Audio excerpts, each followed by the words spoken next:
doa ada, ikhtiar ada, dipilihkan gurunya, ada tempatnya. Ketika semua ini sudah disiapkan, apa yang terjadi? Turunlah jawaban langsung dari Allah Subhanahu wa taala. Ayat 37-nya. Fataqabbalaha rabbuha biqabulin hasanin wa ambataha nabatan hasana. Ketika semua diikhtiarkan dengan semua ini, maka turun jawaban dari Allah. Saya terima, kata Allah, semua ikhtiar ini. Kalau Allah sudah terima semua ikhtiar orang tua, maka Allah langsung yang akan memperhatikan anak yang dimaksudkan. Dari mulai tumbuhnya sampai dengan meninggalnya.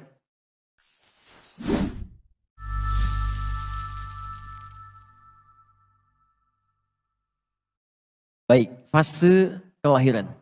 Quran surah kedua ayat 233. Kemudian diturunkan ke Quran surah ketiga ayat 35 sampai dengan 37. Posisi paling kiri di pertengahan sampai ke bawah. Baik, bismillah.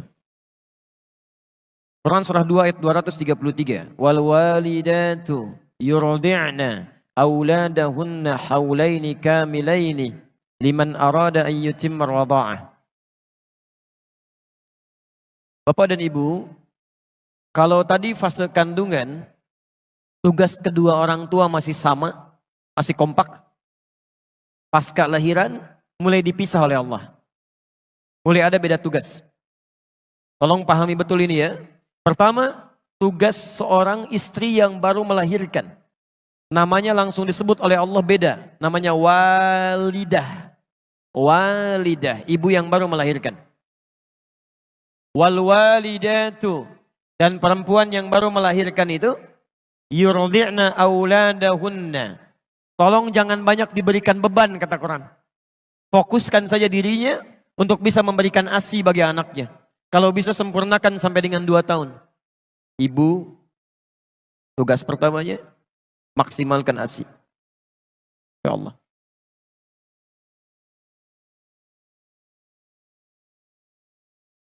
Masya Allah. Anak lahirnya bersih, suci, maka makanan pertamanya pun Allah inginkan makanan yang paling suci. Yang langsung mengalir dari ibundanya. ASI. Ini sudah tidak perlu banyak saya terangkan, banyak buku, banyak bahasan. Bagaimana keutamaan ASI bagi seorang anak yang baru dilahirkan sampai usia 2 tahun. Ya, jadi ini sudah ada dalilnya, orang barat banyak mempraktekkan, dan saya baru dapat kabar sebelum ke Jawa Timur, bahwa di Amerika, begitu bayi dilahirkan, itu wajib harus diberikan ASI dulu. Dalilnya kita yang punya. Teman-teman, jadi saya kasih bocoran sedikit ya, ini rahasia di antara kita lah pagi ini. Yang paling banyak mempraktekkan isi Al-Quran dan hadis itu sekarang orang Yahudi, Pak. Orang Yahudi. Dan mereka itu paling yakin dengan Quran dan hadis, paling yakin. Cuman mereka nggak pernah sebutkan kalau ini dari Quran, ini dari hadis. Saya beri contoh ya. Dari mulai anak-anak itu kecil sampai dengan dewasanya, anak kecil saja yang dikeluarkan pendidikannya dari hadis. Tinggalkan hal-hal yang tidak berguna, ditontonan yang tidak bagus dijauhkan dari anak-anak. Hal-hal yang tidak kreatif dijauhkan dari anak-anak. Semacam kayak gadget, kayak macam-macam itu dijauhkan. Yang didekatkan tuh yang bisa menstimulasi otaknya, ya potensi kecerdasannya, dan peluang potensi-potensi kebaikan yang lain. Itu Masya Allah. Itu dimunculkan. Sampai dengan persiapan mau ke hari akhir pun, itu mereka keluarkan hadisnya. Nabi pernah menyampaikan, tanda-tanda akhir zaman diantara puncaknya akan terjadi peperangan besar. Ya, akan terjadi peperangan besar. Di mana saat kemudian terjadi pertempuran, banyak pohon-pohon yang melindungi orang Yahudi, disebut dengan pohon korkod. Nanti ada yang mengatakan di sini Yahudi bersembunyi, cepat, temukan dia. Anda tahu apa yang terjadi? Sampai dengan hari ini, banyak orang Yahudi menanam pohon-pohon yang disebutkan di hadis tadi. Ya orang Yahudi aja yakin dengan hadis, kemudian dia amalkan. Kita yang mendapatkan anugerah Nabi, ya kenapa nggak kita praktekkan? Nah, ini poinnya. Maka pertama kata Al-Quran, jika sudah kemudian bayi dilahirkan, maka maksimalkan untuk memberikan ASI. Dan hebatnya, ini yang paling penting. Mohon izin ya, kalau ini mungkin bahasanya kurang menyenangkan, tapi ini yang disebutkan Quran. Wa 'alal mauludi lahu rizquhunna wa kiswatuhunna. Sedangkan bagi ayah yang baru mendapatkan karunia anak ini, jangan ganggu ibunya supaya tidak banyak memiliki perasaan-perasaan, terganggu emosionalnya, sehingga kualitas ASI yang mengalir kepada anaknya tidak baik. Maka biarkan dia konsentrasi dengan memberikan ASI-nya, maka suami memberikan fasilitas-fasilitas kebaikannya. Masya Allah. Rizquhunna, kebutuhan makannya. Kalau bisa suami yang suapi gitu kan, Masya Allah hadir di sampingnya. Kan secara psikologis begini, perempuan yang baru melahirkan itu kan setengah rasa sakitnya, itu akan hilang saat melihat bayinya. Sakit luar biasa, begitu bayi didekatkan kepadanya, itu setengah sakitnya hilang. Setengahnya lagi ketika suaminya hadir di sampingnya. Dia yang membelainya, dia yang berikan makanannya, dia yang siapkan pakaiannya, dia yang sampaikan kalimat-kalimat indahnya. Masya Allah, bayinya sudah lahir tuh, Masya Allah. Hidungnya mirip kamu nih. La haula wala quwata illa billah. Tapi kok matanya mirip tetangga kita ya? Itu agak repot ya. Yang lain. Baik. Lihat stepnya. Lihat stepnya. Jadi lahir, di dalam kandungan sudah punya pendidikan. Ketika dilahirkan sudah diberikan bekal-bekal eksklusif untuk mencerna potensi-potensi baik supaya muncul nantinya. Disebut dengan ASI. Dan itu nggak boleh terganggu. Seorang ibu terganggu emosionalnya ketika memberikan ASI, maka akan berdampak pada kualitas akan potensi yang dia dapatkan. Nah, yang paling menarik, saya mau berhenti di titik ini dulu. Sekarang mari kita lihat bagaimana sunnah-sunnah Al-Quran ditunjukkan lewat keluarga Imran yang dimintakan pada kita untuk mempraktekannya. Selain ASI, apa yang dilakukan? Quran surah 3, ayat 35 sampai dengan 37.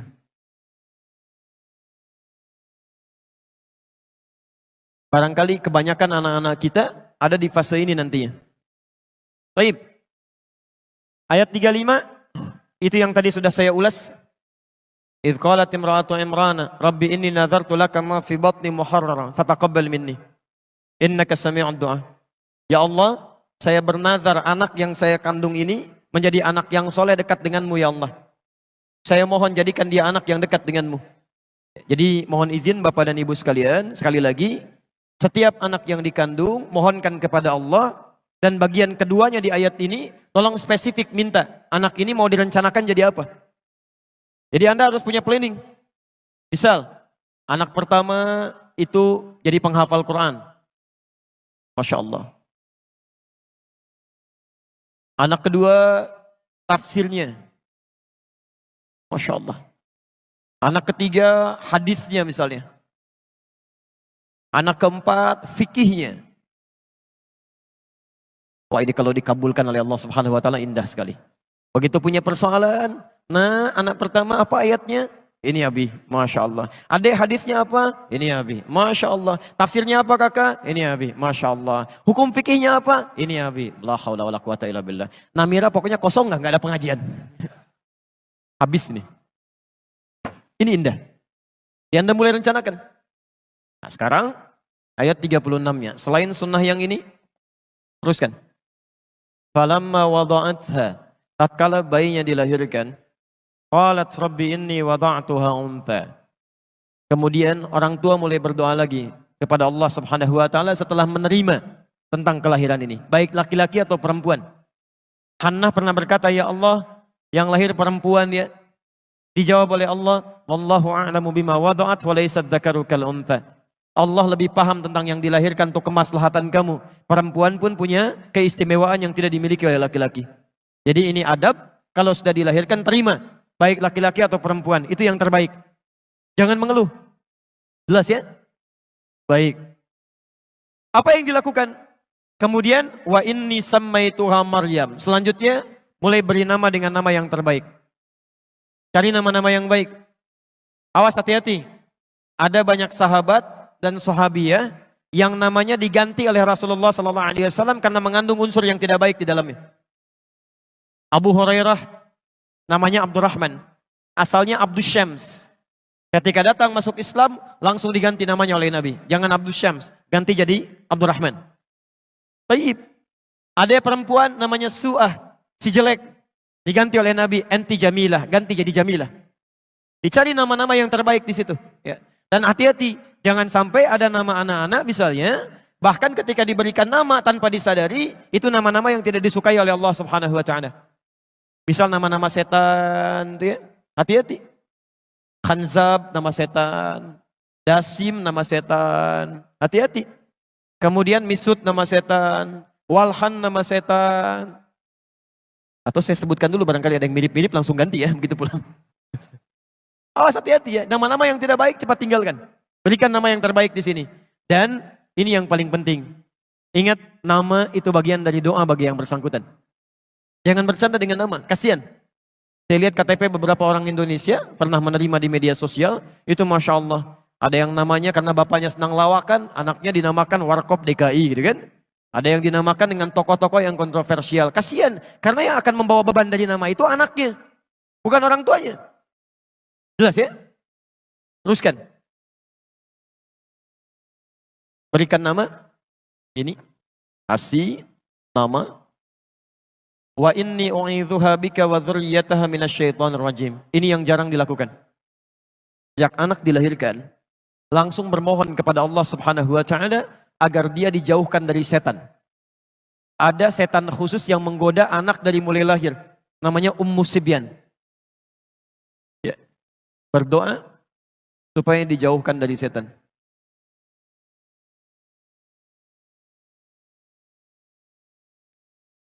Dan Maryam termasuk manusia yang dijaga oleh Allah Subhanahu wa taala dari lahir sampai meninggal dari godaan setan. Bukan gak digoda setan, ketika setan akan menggoda diberi hijab oleh Allah. Tidak sampai kepada Maryam. Ini berkat doa kedua orang tuanya. Lanjutkan. Ayat 37-nya. Tadi Maryam punya nazar. Anaknya supaya dekat dengan Allah Subhanahu wa taala. Seperti Anda punya rencana. Anak pertama jadi ini, kedua jadi ini, ketiga jadi ini. Maka bagaimana cara mewujudkan doa yang tadi dipanjatkan? Ini poinnya. Maka mulailah kemudian wujudkan doa itu dalam bentuk ikhtiar dini. Teruskan. Lahir. 1. Fokus untuk berikan ASI. 2. Beri nama yang baik. Yang menunjukkan harapan. Yang 3. Berlindung kepada Allah. Mohonkan berlindung dari setan. Dan keburukan. Nah ini yang 4. Mulai berikhtiar. Menyiapkan perangkat dari doa yang dimohonkan. Lihat ayat 37-nya. Imran dengan Hannah, bukan Nabi, bukan Rasul. Bernazar kepada Allah supaya anaknya menjadi anak yang salihah, dekat dengan Allah Subhanahu wa taala. Bukan cuma doa. Setelah berdoa kepada Allah, maka beliau berikhtiar. Dicari guru terbaik yang bisa membimbing anaknya dekat dengan Allah. Maka dipilihkanlah guru terbaik di zamannya Nabi Zakaria. Dipilih guru. Tidak hanya guru. Ditempatkan di tempat terbaik yang mendekatkan dengan Allah Subhanahu wa taala. Dibuatkan mihrab. Perhatikan. Doa ada, ikhtiar ada, dipilihkan gurunya, ada tempatnya. Ketika semua ini sudah disiapkan, apa yang terjadi? Turunlah jawaban langsung dari Allah Subhanahu wa taala. Ayat 37-nya. Fataqabbalaha rabbuha biqabulin hasanin wa ambataha nabatan hasana. Ketika semua diikhtiarkan dengan semua ini, maka turun jawaban dari Allah. Saya terima, kata Allah, semua ikhtiar ini. Kalau Allah sudah terima semua ikhtiar orang tua, maka Allah langsung yang akan memperhatikan anak yang dimaksudkan. Dari mulai tumbuhnya sampai dengan meninggalnya. Saya mau tanya kepada Anda ya. Anda orang tua, alhamdulillah, ibunya mengandung 9 bulan lebih.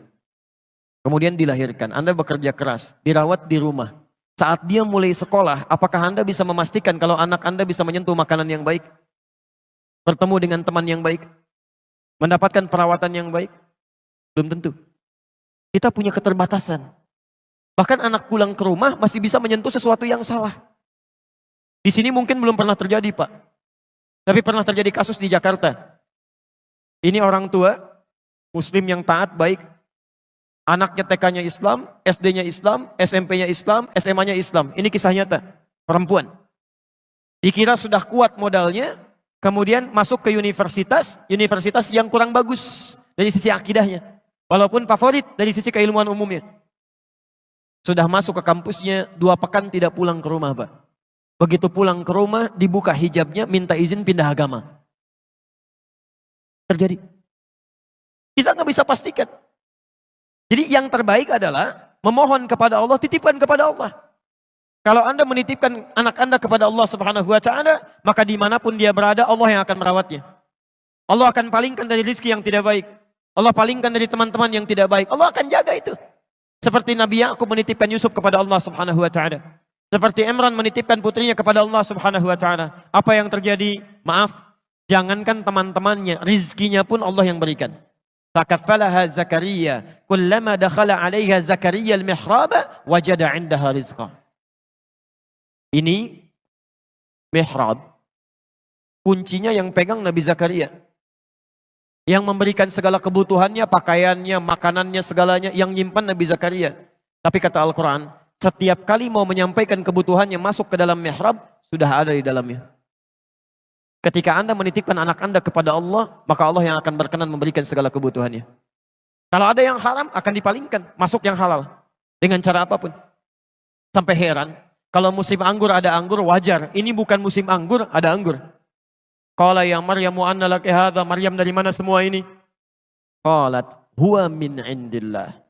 Ketika anak didekatkan dengan Allah Subhanahu wa Ta'ala, maka yang meluncur dari lisannya, yang dilihat oleh matanya, yang didengar oleh telinganya sampai ke ujung kakinya, itu lillah. Karena Allah Subhanahu wa Ta'ala. Ya, maka mulai hari ini silahkan Anda boleh punya cita-cita. Siapkan sampai dilahirkan, tapi mohon cari guru yang baik. Coba saat ke sekolah itu disurvei dulu.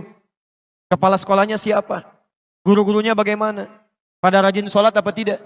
Senang tilawah Quran atau tidak? Security-nya seperti apa? Lingkungan sekitarnya bagaimana? Ini modalnya. Maka apa yang terjadi? Saya tutup dulu sebentar. Segmen yang pertama ini, perhatikan.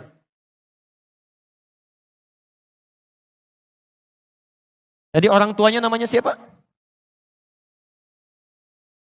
Halo? Orang tuanya namanya siapa? Imran. Istrinya siapa?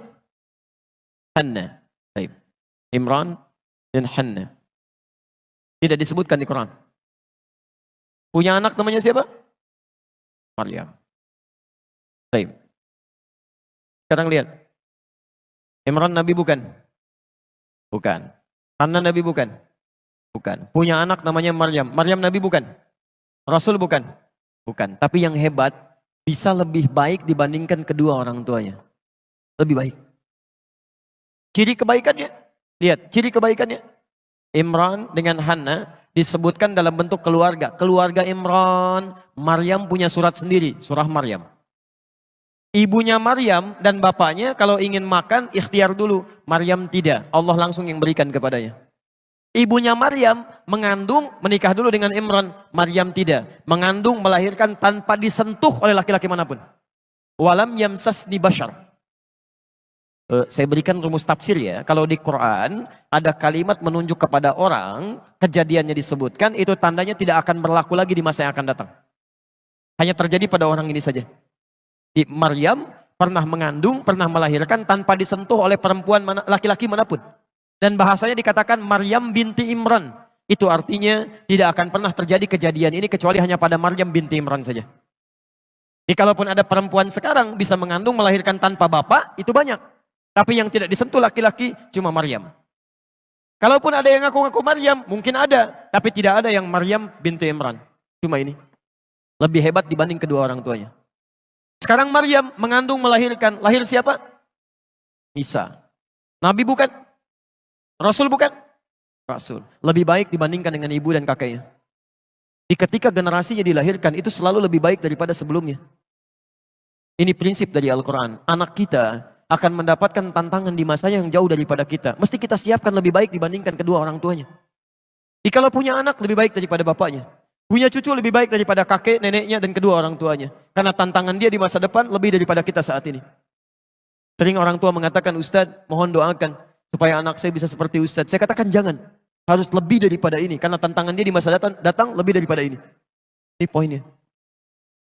Anda boleh nggak hafal Quran dan berikhtiar sampai hari ini. Tapi anak Anda mesti ada. Masa satu keluarga besar nggak ada yang hafal Quran satupun? Masa satu keluarga besar nggak ada yang tahu hadis satupun? Mesti ada. Ada yang harus kita banggakan di hadapan Allah Subhanahu wa taala. Nanti di akhir kajian saya akan tunjukkan bagaimana Quran menawarkan masuk surga satu keluarga bersama-sama. Satu keluarga. Dan itu tawaran. Kalau ada yang ingin silahkan, yang tidak itu pilihan Anda.